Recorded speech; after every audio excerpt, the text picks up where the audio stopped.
ये कोई फोटोग्राफी नहीं है, ये एक स्टिल वीडियो है फिक्स फ्रेम में, लेकिन दिखने से लग रहा है कि एक फोटो है। हम मनुष्य के जीवन में कभी कभी ऐसा पल आता है और वो पल ना रह के एक बहुत लंबी टाइम टेनियर बन जाता है कि हम लोगों की लाइफ एक फिक्स फोटो फ्रेम जैसा लगने लगता है। कोई हलचल नहीं रहता, कोई ऊहापोह नहीं रहता, कोई एक्साइटमेंट नहीं रहता है और हम लोग बस जीवन को जीते रहते हैं। अगर आपके जीवन में ऐसा पल आता है तो आपको सतर्क होना चाहिए। देश काल पात्र चेंज होने के कारण इसको हम लोग जगत कहते हैं, इसलिए जगत तो चलते रहेगा, उसका प्रभाव से आपका जीवन में भी उथल पुथल आती रहेगी, आप चाहो या ना चाहो।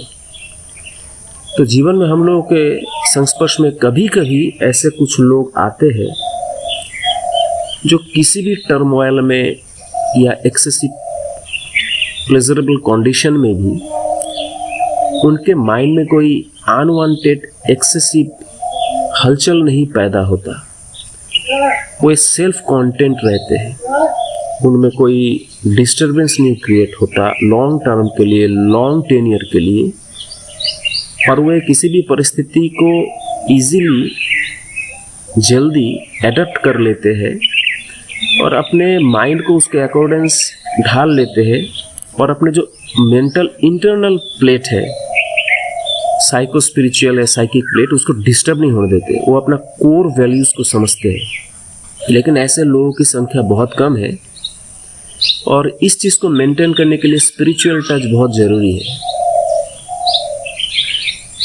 और कुछ लोगों के जीवन में भी ऐसे पल आते हैं जो लाइफ एक सीधा पैनोरामा जैसा चलने लगते हैं, जिसमें भी कोई हलचल नहीं रहता। आमतौर पे कुछ लोग जो जानते हैं कि उनकी capacity and quality in contrast to other beings, other human beings कम है, और वो आज जिस स्टेट में है, मतलब जिस लाइफस्टाइल को जी रहे हैं, वो उनके लिए मोर देन सफिशिएंट है।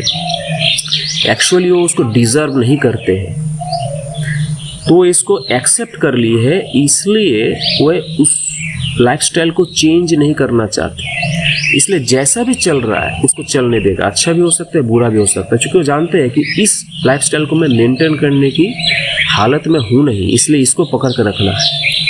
अगर कोई भी स्टीरियोटाइप या किसी भी टाइप की लाइफस्टाइल हो, उसको मेंटेन करेगा और वो उसमें सेटिस्फाइड है, ठीक है, फिजिकल लेवल में एंड फिजिको साइकिक लेवल में वो सेटिस्फाइड है।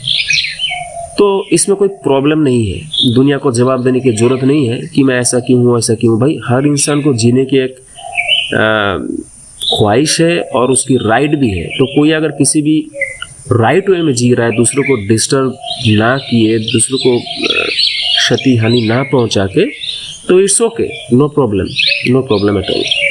लेकिन उस इंसान की लाइफ में प्रोग्रेस रुक जाएगा, ज़्यादा दिन तक नहीं भी चल सकता है, ठीक है। उस लाइफस्टाइल में कोई प्रॉब्लम नहीं है फिलहाल, लेकिन उसमें प्रोग्रेस रुक जाएगा और वो प्रोग्रेस रुकने के कारण उसकी लाइफ में टर्मोइल आ सकता है, प्रॉब्लम आ सकता है। कैसे? चूँकि देशकाल पात्र चेंज हो रहा है, तो इसलिए उसका लाइफ में भी कंडीशंस चेंज होंगे। वो जिस बेस के ऊपर डिपेंडेंट है, उस बेस की भी एक बेस होगी, और उस बेस में अगर प्रॉब्लम आ जाए तो उसका काउंटर इफेक्ट उसके ऊपर भी आएगा। तो हम लोग देखते हैं कि देशकाल पात्र चेंज होने के कारण हमारे अंदर भी माइनर लेवल में ही सही कुछ ना कुछ इम्प्रूवमेंट्स डेली बेसिस में, मंथली बेसिस में होती रहनी चाहिए।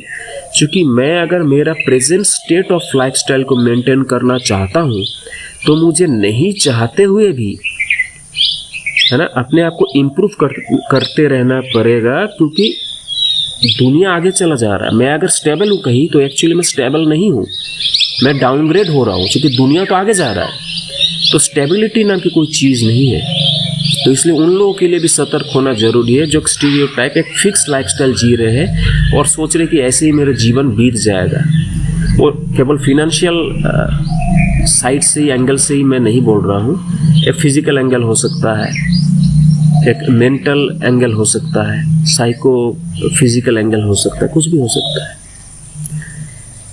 तीसरा कंडीशन है कि इंसान ये जानता है कि वो ट्रैप है, कोई वे आउट नहीं है। एक लाइफस्टाइल वो लीड कर रहा है जिसको बिल्कुल पसंद नहीं करता, लेकिन सर्वाइवल के लिए या उसकी किसी भी टाइप की कंडीशनल ट्रैप के लिए, वो फिनेंशियल ट्रैप हो, कोई भी चीज़ हो, या फैमिली रिलेशनल ट्रैप हो, कोई भी चीज़ हो, उसके लिए वो ट्रैप है और वो बस ढो रहा है जीवन को। ये सबसे भगवा स्टेट है, ठीक है।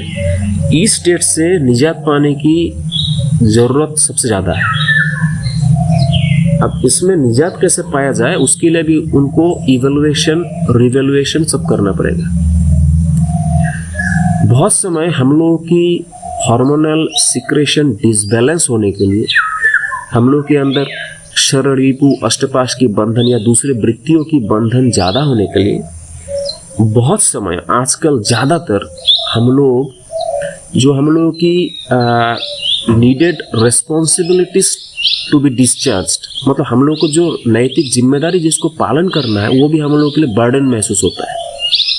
जैसे माँ बाप को देखना है, बच्चों की परवरिश हेल्दी अर्निंग से करनी है ताकि उसके संस्कार बिगड़ ना जाए, है ना।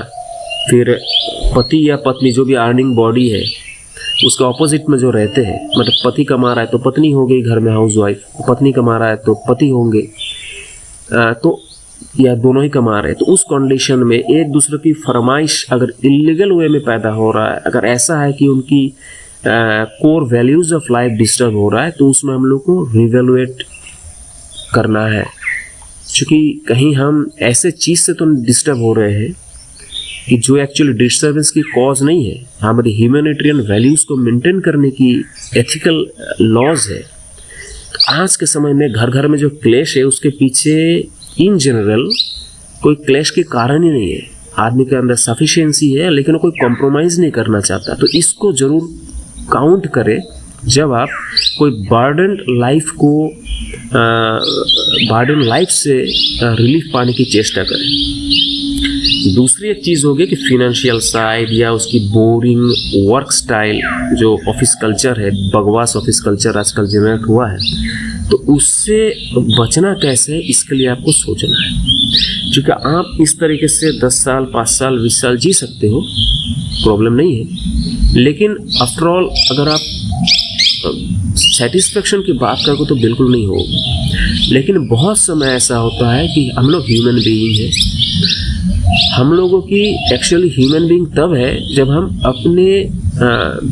अपने जो सुख संतुष्टि है इससे ज़्यादा हमारा रेस्पॉन्सिबिलिटीज़ को वैल्यूज़ देंगे और हम अपनी खुशी रिस्पॉन्सिबिलिटी डिस्चार्ज करने में ढूंढेंगे। हम अपने जो माइंडसेट है उसको हम लोग को रिक्लॉक करना है, रीस्ट्रक्चर करना है, क्योंकि हम खुशी पाने के लिए सेल्फ सेंटर्ड खुशी की तरफ ना जाए। तो human being actually social being है, लेकिन आज हम लोग न्यूक्लियर फैमिली में हो गए, उसमें भी झंझट पैदा हो रहा है, तो हम लोग एक्चुअली खुश नहीं है। साइकोसोमेटिक डिजीज़ बहुत पैदा हो रहे हैं, इसके लिए पहले तो हमको ये देखना है। तो इसका रिलेशन इस इकोनॉमिक साइड से कैसे है, जैसे मान लीजिए आज आप एक बहुत ही कंडीशनल लाइफ है सबकी, बहुत ही अनहेल्दी कंपटीशन है। उस कंडीशन में अगर आप कोई नौकरी कर रहे हो, कुछ कर रहे हो और आपके ऊपर रिस्पॉन्सिबिलिटीज़ है फैमिलीज़ की, तो आप अचानक छोड़ नहीं सकते इसलिए कि मुझे खुशी चाहने के लिए कुछ भी करता फिरूं। उसकी रिस्पॉन्सिबिलिटी डिस्चार्ज करने के लिए आपको कॉम्प्रोमाइज़ करना पड़ेगा। लेकिन उस इकोनॉमिक साइड को छोड़ के, क्योंकि उसमें पैसा हो सकता, आ सकता है, लेकिन आप संतुष्ट नहीं हो रहे हो काम करके, तो आपको अलग ढंग से कुछ सोचना पड़ेगा कि आप संतुष्टि कैसे पाओ। उसके लिए मेडिटेशन है, उसके लिए अलग तरीके से आप साइकोलॉजिकल बहुत सारे चीज़ डिस्कस करो अपने बेटर हाफ के साथ, अगर आप फैमिली मैन हो या तो आपके माँ बाप दोस्तों के साथ, और आप साथ में स्कोप भी ढूंढते रहो कि इस तरीके से आप एक वे आउट ढूंढ पाओ कि इस अर्निंग सोर्स से निकल जाए। या बहुत समय फ्रेंड सर्कल भी रहता है, बहुत सारे फैमिली ट्रैप भी रहता है कि आप ऐसे परिवार से फंस गए हो जहाँ पे आपको रिश्ते तो निभाने हैं लेकिन वो टॉक्सिक रिलेशन पैदा हो रहा है, और वहाँ पे जो जिनके से रिश्ते निभा रहे हो वो लोग वास्तविक में ठीक नहीं है। तो ऐसे कंडीशन में आप एक ज़रूर एक दूरी बना के चलो, नहीं तो आपका मेंटल प्लेट बिल्कुल गड़बड़ हो जाएगा। ठीक है, तो लाइफ में कभी भी एक ऐसा फीलिंग आया आपका जीवन में कि लाइफ जैसा चल रहा था 10 साल पहले आज भी वैसा चल रहा है, मैं 10 साल बाद पहले मैं मुड़ के देखूं तो लगता है कोई डिफरेंस ही नहीं है यस्टरडे एंड 10 years बैक में, तो आप बिल्कुल सतर्क हो जाओ। और सतर्क होने के बाद आप पैनिक मत करो, आप उसको ढंग से सोचो, 1 महीना टाइम लो, लोगों से कंसल्ट करो, अल्टीमेटली डिसीजन खुद लो। और इन प्रॉब्लमों से निजात पाने के लिए एक सबसे बेस्ट वे आउट है, सबसे बेस्ट वे आउट है जो हम लोग स्क्रिप्चर्स में भी है, वो है रिलाइंग ऑन गॉड। आप जैसे इगोइस्ट हो जाते हो, आप जैसे खुद के ऊपर ज़्यादा भरोसा करने लगते हो, तो आपकी जो क्वालिटीज़ है, कैपेसिटीज़ है, वो श्रिंक करने लगता है, बहुत ही कमने लगता है। और इगोइस्ट हो जाने के कारण बहुत समय ये प्रॉब्लम आता है कि लोगों के साथ उसकी रिलेशनल जो बैलेंस है वो डिस्टर्ब हो जाता है, लोग उनको लाइक नहीं करता है। ठीक है, तो आप पर्सनल वैल्यूज़ को मेंटेन करो, सेल्फ डिपेंडेंट ज़रूर हो, लेकिन आप स्पिरिचुअलिटी में रिलाई करो, आध्यात्मिक साधना सीखो। और ऐसे कंडीशन में अगर आप कहीं भी फील कर रहे हो कुछ भी है, तो आप आनंद मार्ग प्रचारक संघ के सन्यासी सन्यासिनी गृह आचार्य आचार्यों से मिलिए, उनसे अपना प्रॉब्लम डिस्कस कर सकते हैं। हम लोग फ्री में कंसल्टेशन देते हैं। और आप अल्टीमेट रिलीफ के लिए, लाइफ टाइम रिलीफ के लिए आनंद मार्ग प्रचारक संघ के मेडिटेशन सीखिए, जो ना केवल मेडिटेशन है, ये आपकी हार्मोनल सिक्रेशन को मेंटेन करेगा, बैलेंस करेगा, आपका मेंटल पीस, मेंटल जो ट्रैंक्विलिटी है वो आप गेन करोगे, आप स्वस्थ रहोगे, आनंद से रहोगे, और आपके अंदर फाइटिंग कैपेसिटी भी बहुत बढ़ जाएगा। दुनिया में कितने उथल पुथल हो, आप कभी डिस्टर्ब नहीं होगे। तो इस बात को आप याद करना।